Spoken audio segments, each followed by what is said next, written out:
Hello दोस्तों, एक बार फिर बसनेत मूवी में। आज की मूवी है बाइसिकल थीव्स, जो आई थी 1948 में। तो चलते हैं सीधा मूवी में। हम देखते हैं सेकेंड वर्ल्ड वॉर के बाद इटली में बेरोजगारी बहुत बढ़ चुकी थी। वहां के लोगों को काम नहीं मिल रहा था और इन्हीं हालातों में एक एंटोनियो रिची की कहानी है जिसके पास कोई काम नहीं होता। उसकी फैमिली में उसकी वाइफ जिसका नाम मारिया और एक लड़का जिसका नाम ब्रूनो होता है। एक छोटी सी लड़की भी होती है उनके पास। रिची परेशान था अपनी फैमिली को लेकर। उसे जल्दी कोई काम चाहिए था जिससे वो अपने परिवार को खुश रख सके और रिची काम की तलाश में रोजगार कार्य ले जाता है। मगर वहाँ लोगों की बहुत भीड़ होती है क्योंकि किसी के पास काम नहीं था और सबको काम चाहिए था अपने परिवार को पालने के लिए। तभी एक आदमी रोजगार दफ्तर के बाहर आकर जिन जिन को नौकरी देनी थी उनका नाम बोलता है। उनमें से रिची का भी नाम बोलता है वो आदमी। मगर रिची जो दूर जमीन पर बैठा अपने परिवार के बारे में सोच रहा होता है, तभी उसके पास आकर एक आदमी बोलता है, तुमको बुलाया जा रहा है। वहाँ रिची को काम मिलता है दीवार पर पोस्टर चिपकाने का।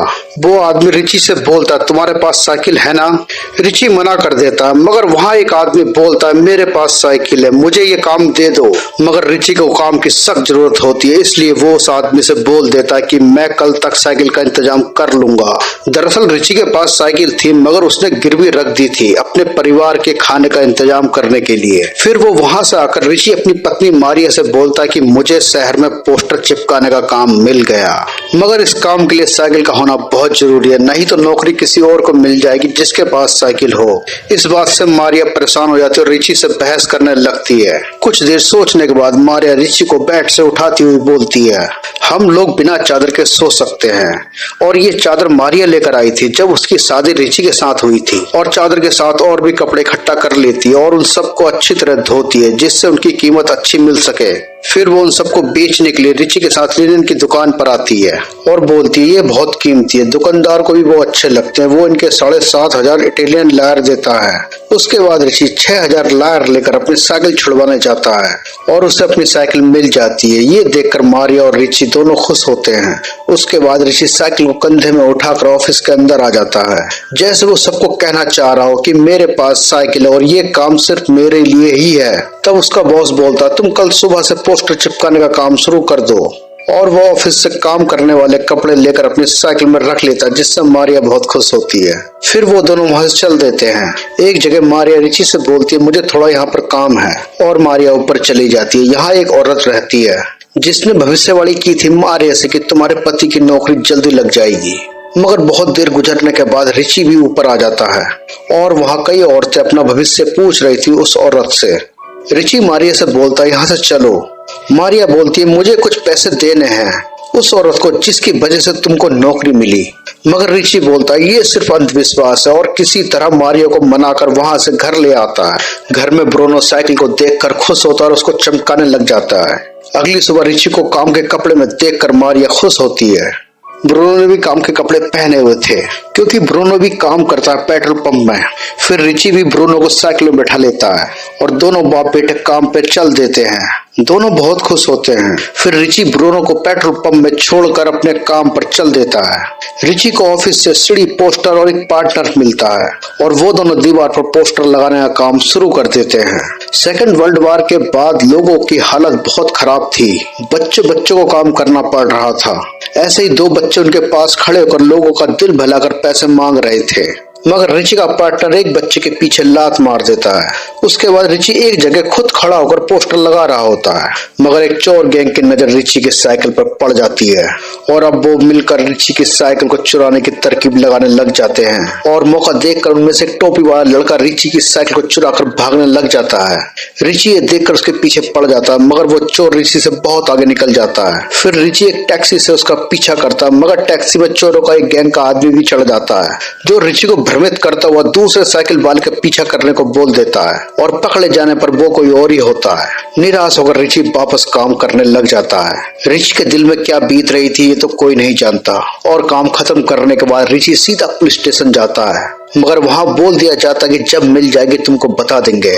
फिर हार कर रिची वापस आ जाता और ब्रूनो को अपने साथ लेकर घर की ओर चल देता है। ब्रूनो रास्ते में पूछता, साइकिल का क्या हुआ, साइकिल क्या खराब है? रिची दुखी होकर बोलता है हाँ। घर पर ब्रूनो को छोड़ने के बाद रिची अपने दोस्त के पास जाता है मदद मांगने के लिए, क्योंकि वो अपनी बीवी बच्चों को कैसे बताए कि साइकिल चोरी हो गई। और वो अपने दोस्त बाइको से मिलता है जो मंच पर नाटक का एक रोल करवा रहा होता है।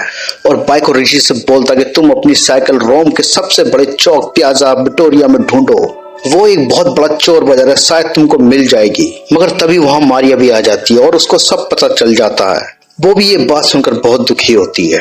अगली सुबह रिची, ब्रूनो और बाइको पियाजा विक्टोरिया जाते हैं। वहां बहुत सी साइकिल होती है मगर रिची को अपनी साइकिल नहीं मिलती। फिर रिची एक आदमी को साइकिल पर पेंट करते हुए देखता है और उससे रिची साइकिल का नंबर दिखाने को बोलता है, मगर वो मना कर देता है और उसकी घरवाली उन सबको डांटने लग जाती है। मगर रिची एक पुलिस वाले को ले आता है, मगर नंबर दिखाने के बाद ये वो नंबर नहीं होता जो रिची की साइकिल का था। रिची काफी निराश हो जाता है। उसका दोस्त बोलता है दूसरे बाजार में जाकर देखो, और दोनों बाप बेटे दूसरी जगह पहुंच जाते हैं। मगर तभी वहां बारिश शुरू हो जाती है, इसलिए वो दोनों एक जगह रुके हुए होते हैं। मगर थोड़ी दूर पर रिची की नजर एक लड़के पर पड़ती है जो साइकिल के साथ था, और ये लड़का वही होता जिसने साइकिल उसकी चुराई थी। वो एक बूढ़े आदमी से बात कर रहा था। रिची भागता हुआ उसका पीछा करता है। ब्रूनो भी उसके पीछे आता है, मगर वो रिची के हाथ नहीं आता। रिची फिर से वापस आकर उस बूढ़े आदमी को ढूंढता है, मगर वो भी वहां नहीं होता। दोनों बाप बेटे से बहुत ढूंढते हैं मगर वो कहीं नहीं दिखता उन्हें। एक जगह ब्रूनो टॉयलेट के लिए रुक जाता है, मगर रिची उसे टॉयलेट करने नहीं देता। बोलता जल्दी हमें उस बूढ़े को ढूंढना है। और बहुत ढूंढने के बाद वो बूढ़ा आदमी आखिर उन्हें पुल के ऊपर मिल ही जाता है। रिची उससे उस लड़के के बारे में पूछता है, मगर वो मना कर देता है और वहां से चल देता है। मगर रिची को तो हर हाल में अपनी साइकिल चाहिए होती है, इसलिए रिची उस बूढ़े आदमी का पीछा करता हुआ एक चर्च में पहुंच जाता है, जहां वो फिर से एक बार उस बूढ़े आदमी से पूछता है उस लड़के के बारे में। तब वो बूढ़ा आदमी हार कर आखिर उसका पता और मकान नंबर बता देता है। रिची बोलता है तुम मेरे साथ उसके घर चलो क्योंकि तुम उसको अच्छी तरह पहचानते हो, मगर वो वहां जाने से मना कर देता है। और मौका देखकर वो बूढ़ा आदमी फिर से भाग जाता है। रिची फिर से उसको ढूंढने के लिए चर्च से बाहर आ जाता है।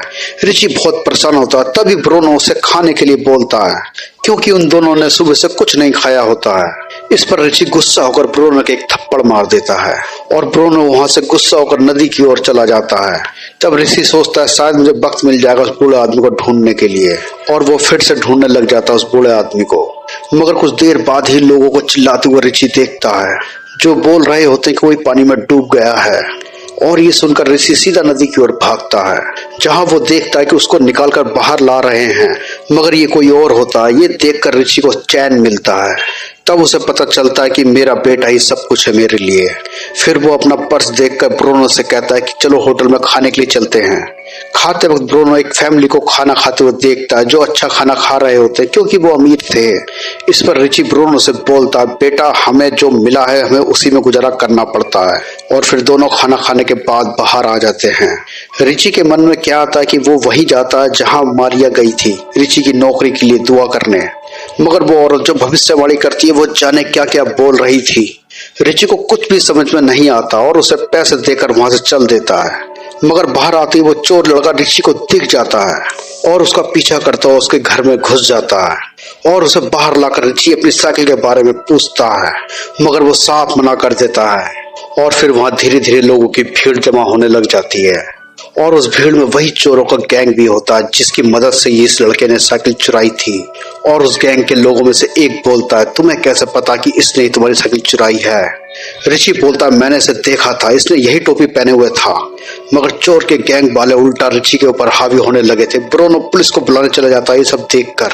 तभी वो चोर लड़का बेहोशी का नाटक करने लग जाता है जिससे वहां के लोगों की भीड़ रिची के ऊपर चढ़ने लगती है। मगर रिची एक डंडे से सबको रोकता है और तभी वहां पुलिस भी आ जाती है।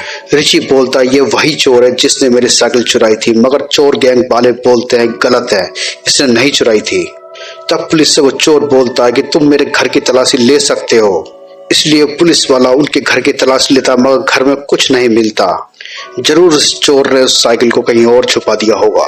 फिर वो पुलिस वाला रिची से बोलता है कि हम उसको गिरफ्तार नहीं कर सकते क्योंकि हमारे पास उसके खिलाफ कोई सबूत नहीं है और सारे लोग भी उसकी तरफ हैं। और फिर पुलिस वाला वहां से चला जाता है। फिर रिची भी दुखी मन से ब्रूनो को लेकर वहां से निकल जाता है। फिर रिची ब्रूनो के साथ फुटपाथ में बैठा होता है। वो वहां बहुत साइकिल देखता है। फिर वो एक अकेली साइकिल देखता है जो सबसे अलग खड़ी होती है। उसके मन में अब उल्टे सीधे ख्याल आने लगते हैं। क्या करे आखिर, उसे अब अपनी साइकिल तो मिलने वाली नहीं है और उसे कल नौकरी में भी जाना है और बिना साइकिल के नौकरी नहीं है। बहुत मुश्किल से तो उसे ये नौकरी मिली थी और अब उनके पास इतने पैसे भी नहीं कि वो एक साइकिल खरीद लें। आखिर रिची एक फैसला लेता है अपनी जिंदगी के साथ। फिर वो कुछ पैसे ब्रूनो को देता और बोलता है, तुम बस पकड़कर घर चले जाओ, मैं कुछ देर बाद आ जाऊंगा। मगर ब्रूनो की गाड़ी छूट जाती है। उधर हम रिची को देखते हैं जो उस साइकिल के पास जाकर चारों तरफ देख रहा होता है कि कोई उसे देख तो नहीं रहा। और फिर मौका देखकर रिची साइकिल लेकर निकल पड़ता है। मगर साइकिल का मालिक उसे देख लेता है और चिल्लाता है, जिससे लोगों की भीड़ रिची के पीछे पड़ जाती है। और ये सब ब्रूनो देख लेता है, वो भी पीछे जाता है। उधर रिची को देखते हैं जिसे लोगों ने पकड़ रखा होता है और उसे पीटना शुरू कर देते हैं। ये सब ब्रूनो देखकर अपने पापा को छुड़वाता है, मगर कोई फायदा नहीं होता। ये सब एक बेटे के लिए बहुत दुखदाई होता है। तभी वहां साइकिल का मालिक भी आ जाता है और वो रिची और ब्रूनो को देखकर उन पर तरस खा जाता है और रिची को छोड़ने के लिए बोल देता है। लोग भी वहां से धीरे धीरे चले जाते हैं। रिची एकदम गुमसुम हो जाता है, वो क्या कहे आखिर अपने लड़के से। उसने आखिर ये सब क्यों करा, ये तो सिर्फ एक पिता ही जानता है। फिर वो दोनों चलते चलते लोगों की भीड़ में गुम हो जाते हैं। तो ये थी कहानी एंटोनी और रिची की, जिसने अपने परिवार के लिए ये सब कुछ करना पड़ा। तो इसी के साथ आज की मूवी खत्म होती है। प्लीज चैनल को लाइक और सब्सक्राइब करो, बेल आइकन प्रेस जरूर करें ताकि हमारी आगे की वीडियो आपके पास पहुंचती रहे। तब तक के लिए गुड बाय।